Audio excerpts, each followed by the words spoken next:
Periodically, we check in with the Assistant City Manager, Ted Deering, who's been busy trying to make economic development happen in downtown Battle Creek, and some progress is being made there. And so we'll check in now. Good morning, Ted. Good morning. How are you this morning? Great. Thanks for being here today. It's good to be here. So the big story we've heard, seen, is the Heritage Tower development is moving along, and we've been hearing for some time now that this would be the year we would be finally getting to that point, and it looks like it's getting closer. It is getting closer. Obviously, some critical remediation work has been done over the last 3 or 4 months, and they're getting ready to work on the roofs on the building to try to preserve some of the work that was done over the last 4 or 5 months, and then to move from there to construction on of the actual project itself. So we're encouraged. Obviously, you and I have talked about this project a number of times. There's always a few unknowns that I'm sure will lie ahead. Being a renovation project like this, you don't know exactly what you're going to get into.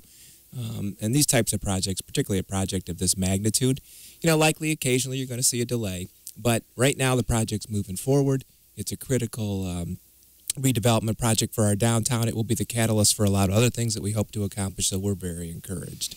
Well, everybody watches HGTV. Right.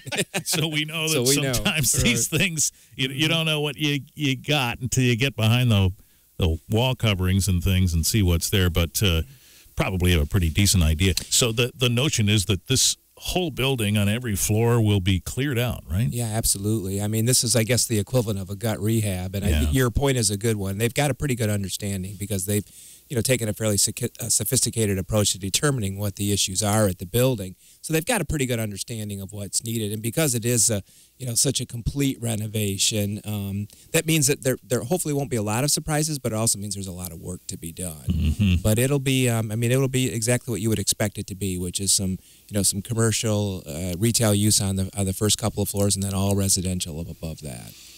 Yeah, and so this project then has to undertake a perspective of figuring out what people want in a high-rise downtown living space. Yeah, that's absolutely right. And luckily for us, we're working with a fairly experienced developer who has done these kinds of projects, and he's done them in the Midwest. Specifically, he's done them in Grand Rapids. And I think that because of that, they've got a fairly good feel for what will work in the market.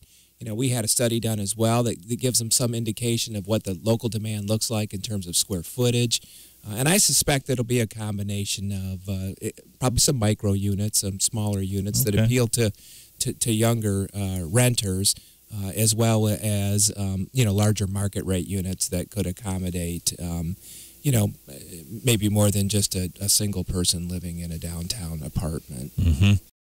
So the remediation is done? Is that fair to say? It is fair to say. There's still some work that needs to be done in terms of both cleaning out and demo inside the building. Yeah. But the removal of all of the hazardous materials is absolutely complete, which is why it's critical at this point to put a roof on the building, just to make sure that some of those issues don't return. But I think it's in a position to at least move forward with other elements of the project now, without having to wear a hazmat suit when you're in the building, which is a good thing. Yeah, asbestos, things like that were commonplace at the time of construction. The time, and the building had quite a bit of it, obviously, and they had to start in the basement and essentially work their way up to the top floor. So it took a few months to get through all of that, but all those materials are out of the building at this point, have been properly disposed of, and the building again is in a position now then to move forward with the part that's exciting to all of us, which is the renovation. So at what point do you cross that threshold and they actually start beginning that exciting work? I think they'd love to be able to do that yet this fall. Okay. I think probably what they're going to do, though, is they're going to look at, when is an ideal time to have a residential unit available on the market, or at least a peak time to have it potentially leased. And then they're going to work backward from there. So depending on what they think their construction schedule looks like, they'll say, okay, we start at this point or at this point, depending on when we want to end the project. And I think what we know at this point is they're targeting spring of 2019, so they'll work backward from there. I see. And there'll probably be models you can walk through. I would think so. I'm sure that they'll, obviously we would look forward to seeing. We've seen some architectural drawings, and but you can only glean so much from that. You know, seeing a 3D rendering or having an opportunity, obviously, to walk through something would be very exciting. Right. So we're hoping that maybe there'll be some conceptuals that can be shared, sometime in the near future. So the perception is that rental units like that in a building like this are pricey. Is this a consideration when we're talking about available housing and so on? Yeah, I mean, they will be market rate, which means whatever that means. Yeah, whatever that means to some folks. But that market's determined by the market here in the city of Battle Creek, too. Okay. So while I would say you wouldn't describe it necessarily as affordable housing, that means something different in the market. But I think that they will be affordable to Battle Creek residents. I think they'll be priced accordingly to our market. And some of that will be dictated by square footage. So if you have a micro unit, that could be a fairly affordable place to live. Might be a great place to start out if you're just beginning a professional career in and around Battle Creek. So I certainly don't think they'll be priced out of the market. And what we've seen at the Battle Creek Tower is there is some appetite for this type of housing, even at market rates. So Okay. I'm fairly comfortable that I think we can lease these apartments up. Okay. And is the sense that folks would move from outside of downtown in? Are we attracting new tenants from other cities? What's the study obviously, telling you? Battle Creek is large geographically, so there's the opportunity for folks to move within the geography of Battle Creek. Obviously, our goal would be to attract people from outside the city of Battle Creek. And the most likely people to attract when you're targeting folks that don't live here now would be those that live or work here but don't live here. Right. And if we could capture, a chunk of that market, I think that would be very helpful, because then you're not just shifting resources within the community, you're actually drawing new investment in from outside the community. And that's what we're targeting, and that's what we're hopeful that residential living in the downtown can help us accomplish.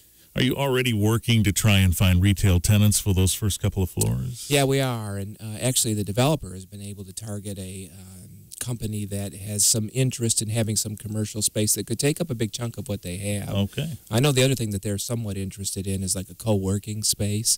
And we have some expertise on our EDF team with that type of a use. And so we're talking with them about how to fill some of their commercial space with a co-worker space as well. And that means space that is shared by different entities. Yeah, it's not really a true incubator per se where there's presumed services there. It's really more of, yes, it's a shared working space, and maybe this is your space here that you rent, and this is your space here. But you at least, if you're an individual, maybe a sole proprietor, you're working in an area where there are at least people around. I see. And this seems to be a model that's fairly productive. You see a lot of it out on the West Coast moving this way, and I think it's something that could work fairly well in Battle Creek, particularly with anchors like the Kellogg Foundation and the Kellogg Company in the downtown. So somebody could have an office, let's say, in a space, a suite, that might then have another business in a neighboring office. Right. Yep. And you're sharing some of the resources or even of that. maybe a shared conference room. That's interesting. Yeah. Seen some of that in the Kalamazoo area, too. Yeah. So that model is not all that far away. Well, it kind of fits the modern working dynamic. Yeah. And so, you're right. I think we'll see a lot of it in this market in the near future.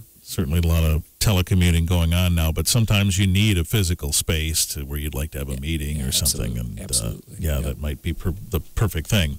So what about the rest of downtown? We got the Arcadia closing, but Tim Surprise sat right there in that chair and said, we're coming back at some point, and we're looking at a couple of different spots. And, of course, everything else going on to try and fill empty space downtown. How are you feeling about all of that now? Yeah, we feel pretty good. I can tell you, and you and I have talked about this many times before, that Heritage Tower is a bit of a flashpoint for the downtown. Right. So, we've heard a lot of interesting potential developments, folks talking about different projects in the downtown who begin by asking, okay, but what's the status of the tower? And so moving forward with the tower, it's a catalyst for a lot of other potential projects.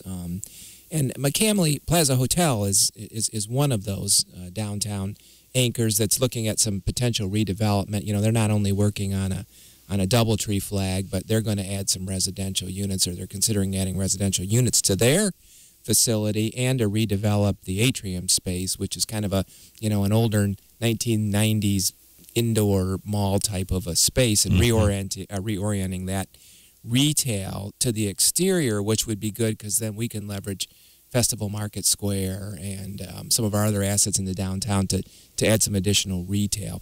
Now, that's a redevelopment project for them, so there might be a couple of steps back before we take a couple of steps forward as they reconfigure space, for example. But we're real encouraged by what they're doing and what they're talking about doing, and our potential to recruit some retail, entertainment, restaurants to that physical space, which I think will help us extend the downtown a little bit, east and west, rather than just kind of north and south like we exist right now. I see. So interesting. If you're a high-rise hotel in a moderately sized city like Battle Creek, and maybe your occupancy rate isn't where you want it to be, you say, gee, maybe some of these units could be converted to condominiums. Yeah, absolutely. And I think that's part of the strategy here is they think long-term about what works best for their facility.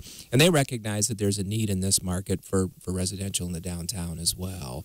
You know, and our goal is, we kind of roughly describe our goal as, 100 units over the next 5 years, each year over the next 5 years, which means, Heritage Tower alone is not going to meet that capacity.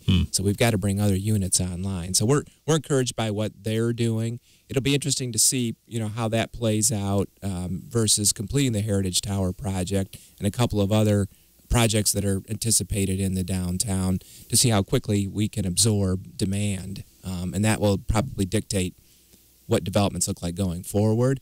So some unanswered questions that need to be answered over the next, say, 12 months or so, but we're looking forward, obviously, to getting those questions answered. Right. We were just on our restaurant road tour at the Griffin, and, of course, Tim was here talking about Arcadia. These are the kinds of places that help attract the residents you're talking about, right? Absolutely. Right now it's difficult to build a real vibrant, I think, entertainment core in the downtown without residential there. But if you add residential, then you have to follow very quickly with the amenities that the residential folks are looking for. So we've got to keep a balance there between, if we're adding 100 units a year, then we better be rounding out the entertainment landscape in the downtown. The good news is, and I can't speak directly for the owners, I can only say what they're telling me, but like at Clara's and Griffin's this year, they're having some of their best years in the downtown. So, which is very positive.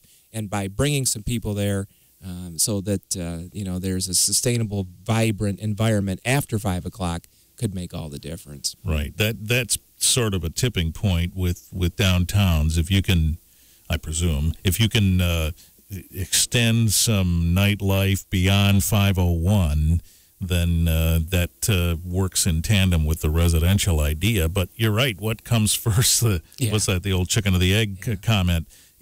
Do you have to have the residential living first, or the amenities first? Yeah, and that's a great metaphor.